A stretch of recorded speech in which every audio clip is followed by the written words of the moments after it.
Salut, bonjour. Je suis content de vous revoir.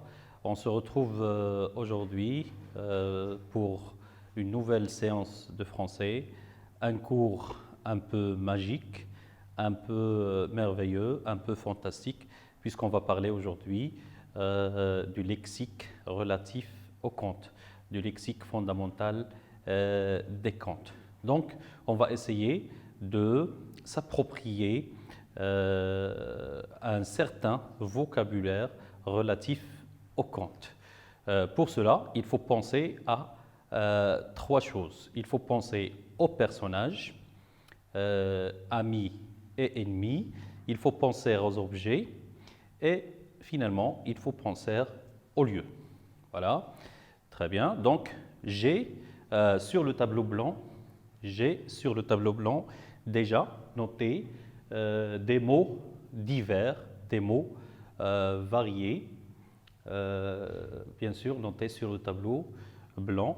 Et on va essayer ensemble de les classer, de les catégoriser. Donc, vous avez clé, sorcière, fée, forêt, château, géant, miroir, anneau, monstre, baguette, princesse, balai, potion, magique, grotte, or, pantoufle, lampe, génie, voleur, serpent, botte, cheval, esprit de la rivière, formule magique et dragon. Donc, bien sûr, ce n'est pas tout le vocabulaire relatif au conte, mais on va pas, bien sûr, on ne peut pas travailler tout, on ne peut pas apprendre tout, mais on va s'approprier un certain vocabulaire qui va nous aider dans notre projet de rédaction d'un conte fait collectivement en classe. Donc, on commence par la clé. La clé, bien sûr, c'est un objet. Oui, donc, objet. La sorcière, voilà, c'est un personnage ennemi. La fée, c'est tout à fait l'opposé de la sorcière, c'est un personnage ami. La forêt, très facile, c'est un lieu. Le château, oui, le château hanté de la sorcière, bien sûr, là aussi c'est un lieu. Un géant, Sindbad est entré dans une grotte. Après un long voyage, et il y a trouvé un géant qui l'attendait. Géant, voilà, personnage très grand. Donc, ça peut être ennemi, ça peut être ami, selon l'histoire. Le miroir, hein, la petite fille très laide qui se regarda dans le miroir et qui devint très belle. Donc c'est un miroir magique, c'est un objet. Voilà. L'anneau, je mets l'anneau dans mon doigt, l'anneau dans l'annulaire, je mets l'anneau et je deviens riche. Ou bien je peux voler. Donc c'est un objet, très bien. Le monstre, un personnage hideux, laid, est très méchant, très dangereux, très hostile. On a déjà vu ça auparavant. Donc c'est un personnage ennemi. La baguette magique, avec un coup de baguette magique, la marraine ou bien la fée a transformé la citrouille en carrosse pour Cendrillon. Donc c'est un objet. La princesse Cendrillon est devenue princesse à la fin de l'histoire. C'est un personnage ami. Le balai, la sorcière se déplace, voyage sur un balai. Oui, c'est un objet. La potion magique, oui.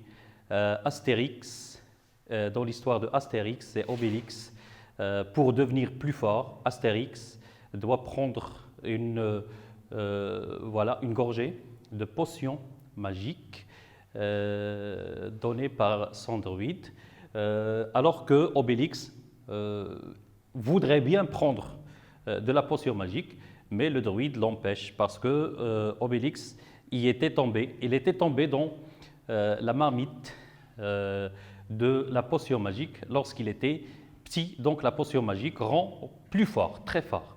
Avec la potion magique, Astérix peut battre jusqu'à 100 Romains à la fois. Donc c'est un objet. La grotte, Ali Baba est arrivé dans la grotte. Il a vu les 40 voleurs entrer dans la grotte en disant « Sésame, ouvre-toi, la grotte ». Et Ali Baba a mémorisé la formule et il est revenu après pour dire « Sésame, ouvre-toi ». Il est entré dans la grotte et il a découvert de grands trésors. Donc c'était le lieu, très bien. L'or, voilà, c'est un objet. Des cheveux en or, un poisson doré, des boucles dorées. La pantoufle, Cendrillon avait oublié sa pantoufle dans le palais lors de la fête. Donc c'est un objet. La lampe, Aladdin avait trouvé une lampe. Il était très pauvre.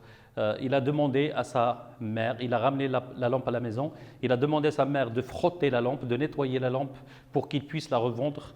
Et en frottant, en nettoyant la lampe, la mère eut la surprise de voir un génie sortir de la lampe. C'est un objet. Le génie, bien sûr, est sorti de la lampe. C'est un personnage ami. Il a réalisé à Aladdin ce qu'il voulait, ce qu'il désirait. Le voleur, les 40 voleurs avec Ali Baba, c'est des personnages ennemis. Voilà. Le serpent, bien sûr, c'est un personnage ennemi, comme la vipère. Dans l'histoire, dans l'histoire du jardinier avec ses filles. Les bottes, c'est un objet. Le chat, botté, utilisait des bottes. Et le petit poussé avait volé les bottes de l'ogre pour pouvoir voyager et traverser de longues distances facilement.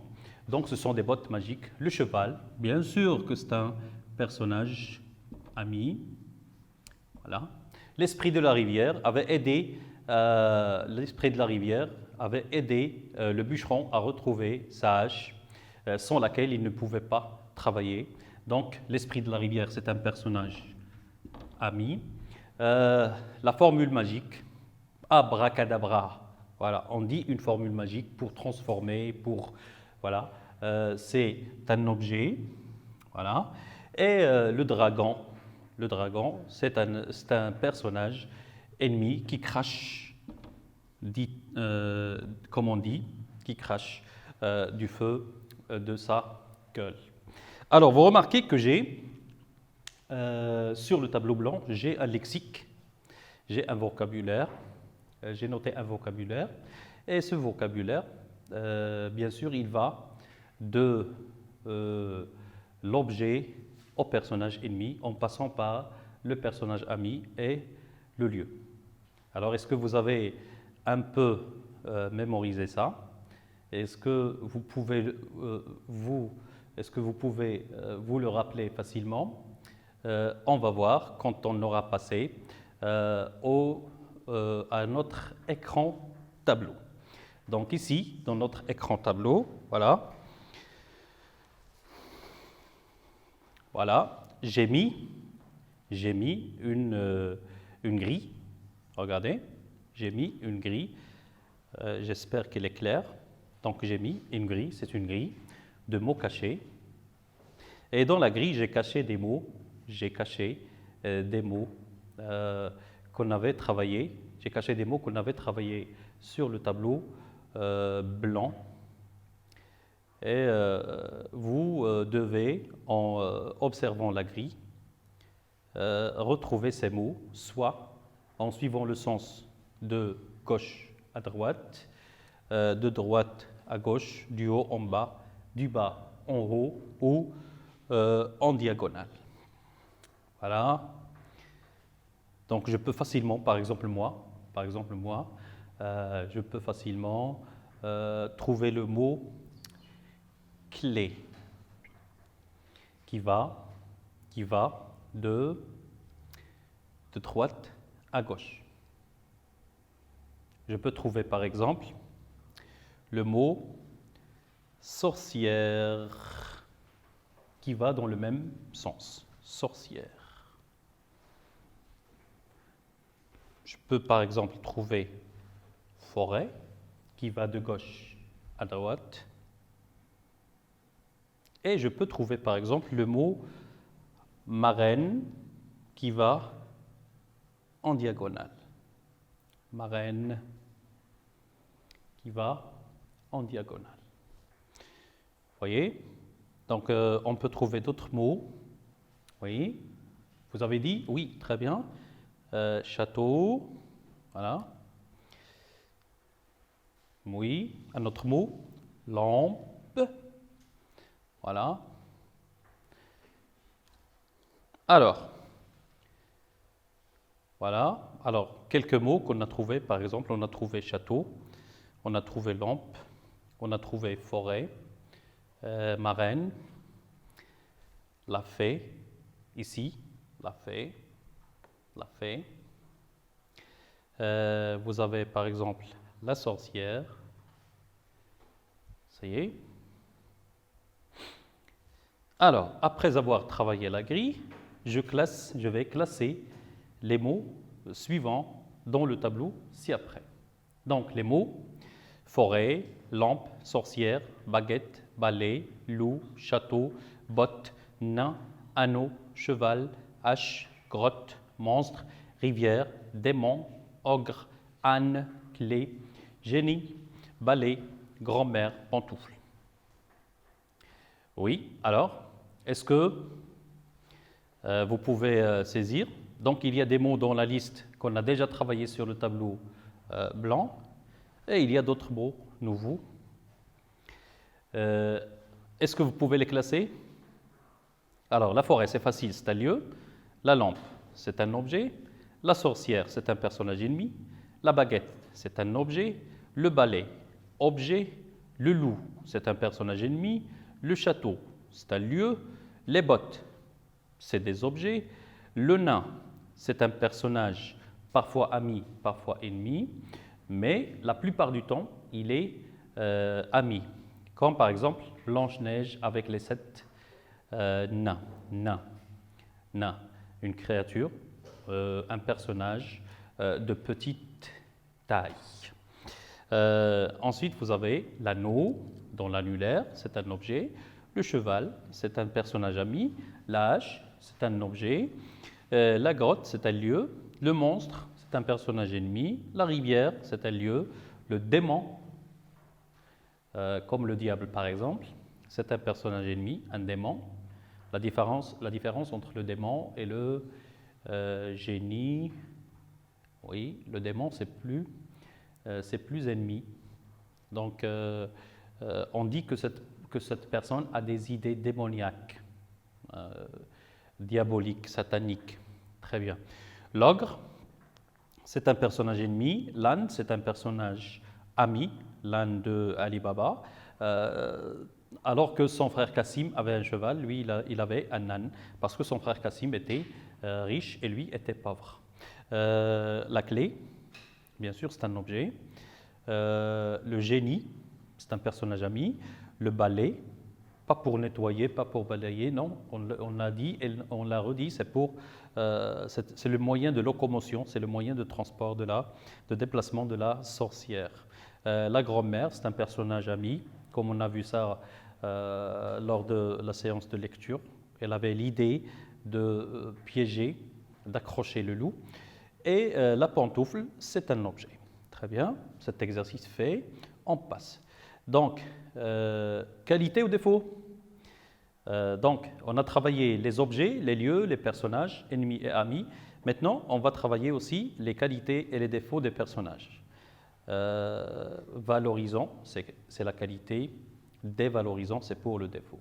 Donc, aimable, serviable, méchant, travailleur, paresseux, laid, intelligent, coléreux, mignon, somptueux, avare, agréable, trompeur, envieux. Vous remarquez que j'ai utilisé 2 couleurs pour séparer les mots. Donc, les qualités pour le portrait valorisant. Un personnage ami peut être aimable, serviable. Il aime rendre des services. Il ne se fatigue pas. Travailleur, il travaille sans relâche. Par exemple, le personnage principal est travailleur, intelligent, comme la grand-mère était intelligente pour piéger le loup, mignon, comme notre fillette de 6 ans. Elle était mignonne, charmante, très belle, petite et belle. Somptueux, par exemple, un palais, un château somptueux. Très bien. Agréable, agréable, une personne agréable, un jardin agréable, par exemple, une chambre agréable, un trésor agréable. Et vous avez aussi les défauts méchants, paresseux, le contraire de travailleur, paresseux. Le monstre était paresseux, il ne pouvait pas travailler, il attendait que quelqu'un passe pour pouvoir l'attaquer et le dévorer. Laid, le contraire de beau, coléreux, le contraire de calme, coléreux. Le monstre était coléreux, il se mettait facilement en colère. Avare, avare. Il a de l'argent, il peut aider les autres, mais il ne le fait pas.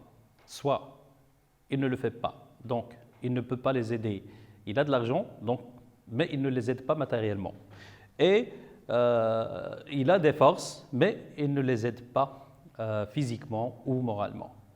Donc c'est quelqu'un d'avare. Et avare, c'est un défaut. Trompeur. Le loup, par exemple, si la grand-mère était tombée dans le filet, dans le piège du loup, bien sûr, le loup est trompeur. Il vous trompe.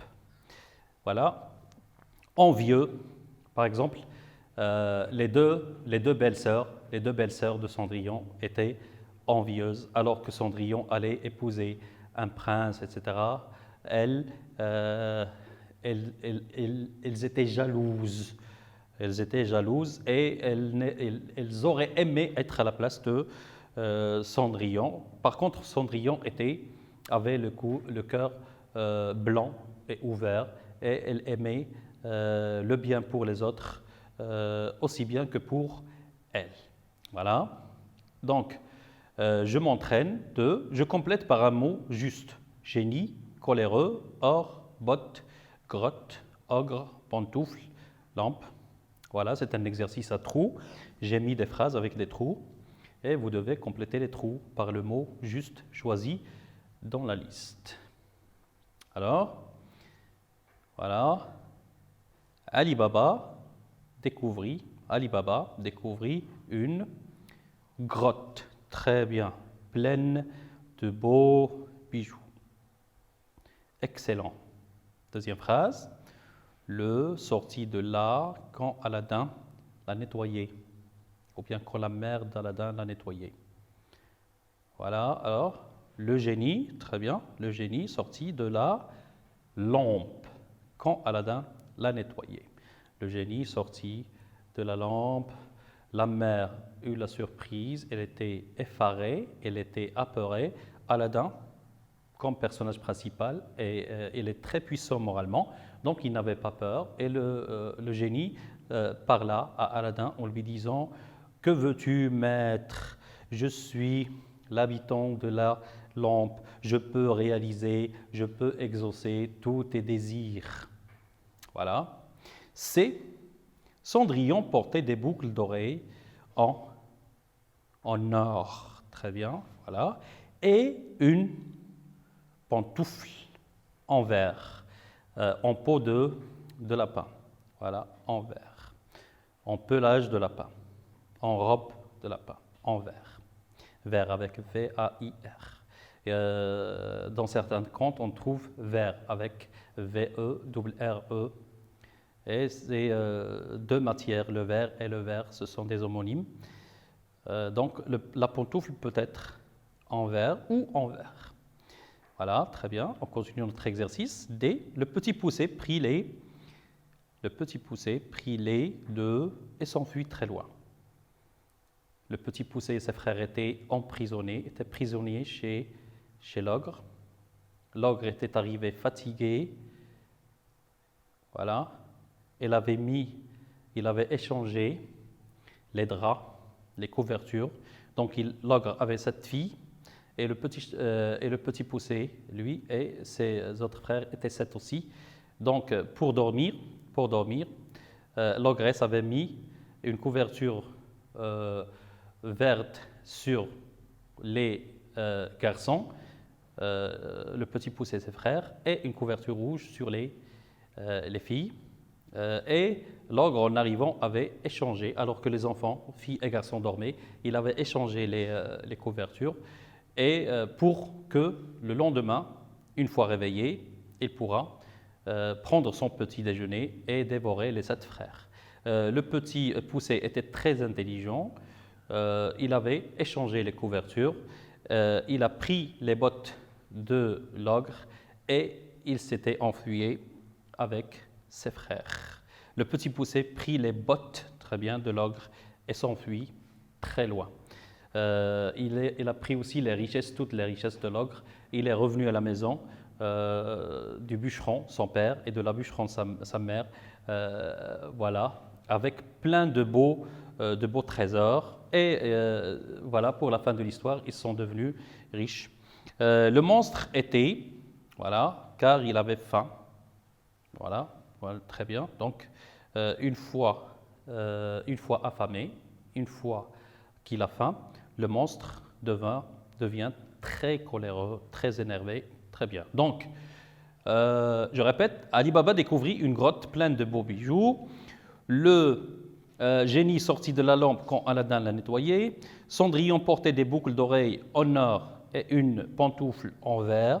Le petit poussé prit les bottes de l'ogre et s'enfuit très loin. Le monstre était coléreux car il avait faim. Voilà. Je réinvestis, je complète le tableau suivant à partir de cette liste. Fées, clés, monstres, balais, loups, baguettes, colombes, châteaux, tapis volants, vampires, maisons hantées, fantômes, princesses, araignées, talismans, peignes, miroirs. Voilà, donc vous connaissez tous les mots à peu près. Par exemple, colombe, c'est un pigeon blanc. Donc c'est un personnage ami. Le tapis volant d'Aladin, il pouvait voyager avec son tapis volant. Le vampire avec ses longues dents qui peut sucer le sang de ses victimes, c'est un personnage ennemi. Donc la maison hantée, on a déjà parlé. Le fantôme, c'est un personnage ennemi. Il porte toujours des draps blancs troués au niveau des yeux. Princesse, voilà, ici il y a une petite faute de frappe, princesse, donc il n'y a pas de O ici, la princesse, voilà, le féminin du prince. L'araignée, c'est un personnage ennemi, l'araignée, c'est voilà, c'est très moche à voir, c'est très laid à voir. Talisman, donc la sorcière avait écrit un talisman pour transformer le prince en grenouille. Voilà, très bien. Le peigne pour se peigner et le miroir magique. Voilà, donc vous pouvez facilement faire l'exercice maintenant. C'est très facile de faire l'exercice. Alors, je m'évalue. Les critères. Est-ce que tu sais repérer le lexique lié au personnage d'un conte? Personnage ami, personnage ennemi. Tu peux faire la différence une fois que tu as des mots, un lexique pour les personnages. Est-ce que tu peux faire la différence entre le lexique des personnages amis et ennemis? Bien sûr, tu peux. Voilà. Est-ce que tu sais repérer le lexique lié aux objets des contes? Les objets. Même les objets, ils font un travail. Donc, il y a des objets qui font un travail positif, il y a des objets qui font un travail négatif. Donc, par exemple, pour la baguette, c'est positif, pour le talisman, c'est négatif, etc. Est-ce que tu sais repérer le lexique lié aux lieux des contes? Oui, même les lieux peuvent avoir un apport positif ou négatif. Donc, il y a des lieux comme le château hanté, c'est négatif, et par exemple, le palais du prince, c'est positif. Voilà. Est-ce que tu as répondu par oui ou par non? J'espère que tu as répondu par oui pour toutes les cases, pour tous les critères. Alors, je retiens, en guise de trace écrite sur notre cahier, on va prendre la grille qu'on a travaillée au début. Bien sûr, en surlignant le lexique des contes présents dans la grille. Très bien. Alors, cette séance est maintenant terminée. On se retrouve prochainement pour un nouveau cours de français. Au revoir.